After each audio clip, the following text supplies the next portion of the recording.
There is a guy named Gary Johnson.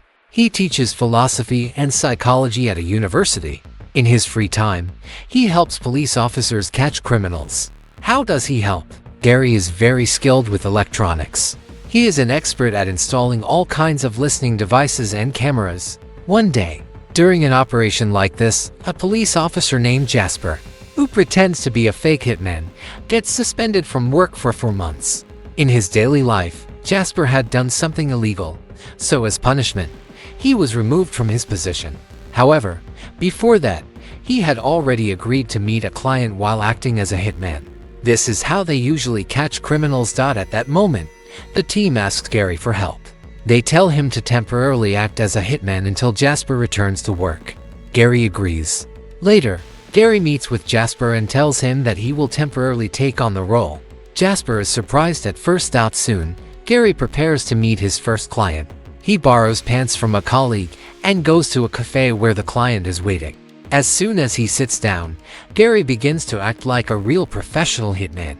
The man who meets him had intentionally hired a hitman and asks him to kill someone.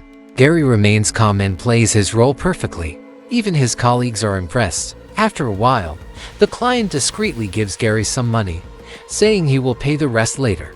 They leave the cafe, and Gary walks away. Meanwhile, police officers who had been listening to their conversation come and arrest the client. This is essentially Gary's job. When he returns to his colleagues, they are amazed and praise him. Then Gary goes back to his university job. Overall, being a hitman is not difficult for Gary, because there have been many movies about such characters. He continues meeting clients at cafes and impresses them each time. These clients are then arrested. Interestingly, Gary uses different disguises for each client. He dresses according to what would appeal to them. Many clients end up in prison. Even underage teenagers try to hire him. It turns out Gary can adapt to any role. One day, while working with another client, the person offers him a boat instead of money. That woman is also arrested. Gary occasionally goes to his regular job as well. He has an ex-wife, and even though they are divorced, they still talk like friends. Eventually, Jasper's suspension ends, and he is about to return. However, the management decides not to give him his old role back because Gary is doing the job very well. They assign Jasper to another position for the time being. One day, a woman named Madison leaves a request for Gary. She is also looking for a hitman. Madison comes to the cafe where Gary is sitting. She sits down and starts talking to him. The first thing she does is ask for Gary's pie, saying her awful husband never lets her eat anything. In short, this woman is not a criminal. She has genuinely suffered from her husband and has come to hire a hitman out of desperation. She says her husband beats her, controls her, and she is tired of it. Usually, Gary would simply take the money and do the job. But this time, he feels sorry for her. When Madison tries to give him money, Gary returns it and tells her to start a new life today. He tells her not to go back to her husband and to use the money to begin a new life. Madison is surprised. During this meeting, Gary introduces himself as Ron. He tells her to contact him if she needs help. Madison leaves. However, Gary's colleagues get angry with him afterward. They ask why he didn't have her arrested. Gary explains that Madison is not a criminal and is truly suffering from her husband. Later, there is a court session for the previously arrested clients. Some of them hire lawyers. Some are released, while others remain in prison.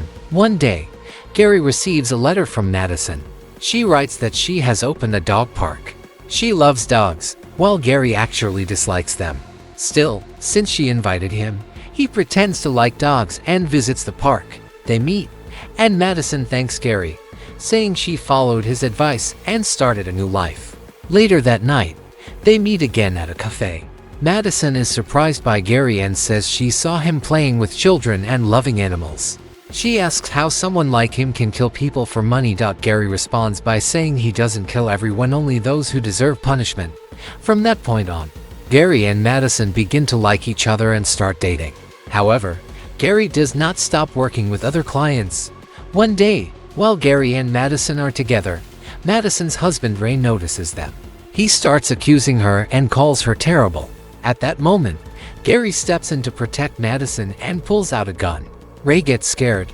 Afterward, Madison praises Gary, saying Ray was afraid of him. Gary begins to feel more confident. Later, the two of them sit outside eating ice cream together. At one point, Jasper notices them nearby. He approaches Gary and greets him, then meets Madison. When Jasper hears her name, he pauses and starts thinking. He looks at Gary suspiciously. Since Gary is with a woman, Jasper doesn't stay long and leaves. The next day, Gary goes to meet another client. This time, they are supposed to talk without looking at each other. Gary sits down and it turns out to be Ray. Ray starts talking about his wife. He reveals that he has hired a hitman to kill her. He says he saw her the previous night with another man and wants both of them killed. Gary realizes what's going on and turns toward him. Ray gets scared and runs away. Gary's colleagues later ask what happened to the client, and Gary simply says he doesn't know, he ran off. Later, Gary goes to Madison and tells her that her husband hired him and that she needs to leave immediately.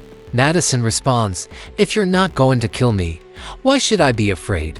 After some time, Gary is sitting in the boss's office, where they announce that Ray has been found dead. Gary is shocked. After the meeting, he immediately goes to Madison and asks if she knows her husband is dead. She says yes, she heard. At first, Madison cries and says she is not guilty, but then she admits that she killed Ray. Gary is stunned and asks what she has done. Madison replies, "Why are you surprised? Isn't this your job?" At that point, Gary confesses everything. He says he doesn't actually kill people. He's just a fake hitman working undercover. Madison is shocked. After learning the truth, she feels very uneasy. Soon, the police call Gary into the office. They now consider Madison the main suspect. During a meeting, they give Gary an order. He must go to Madison and question her, get a confession, and they will record her voice. Jasper is assigned to assist him and gives Gary a listening device. Gary goes to Madison and starts asking questions, secretly writing on his phone what she should say. Madison tries to prove she is innocent while everything is being monitored. After getting what he needs, Gary leaves. When he returns, the team concludes that Madison is not guilty and suggests closing the case. Later that night, Gary goes to Madison's house but finds Jasper there.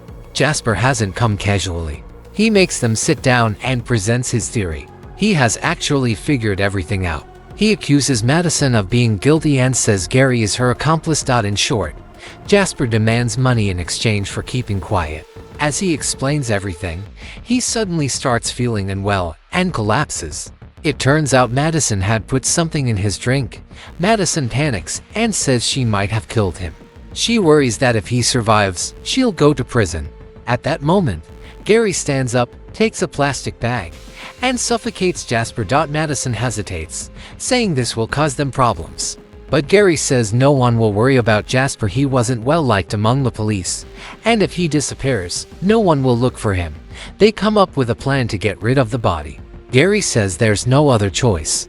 This is the hardest part. Killing someone is not easy. Gary looks at Madison and asks if she can handle going this far for him. In the end, it becomes clear that they truly love each other. Sometime later, Gary continues teaching at the university as if nothing happened.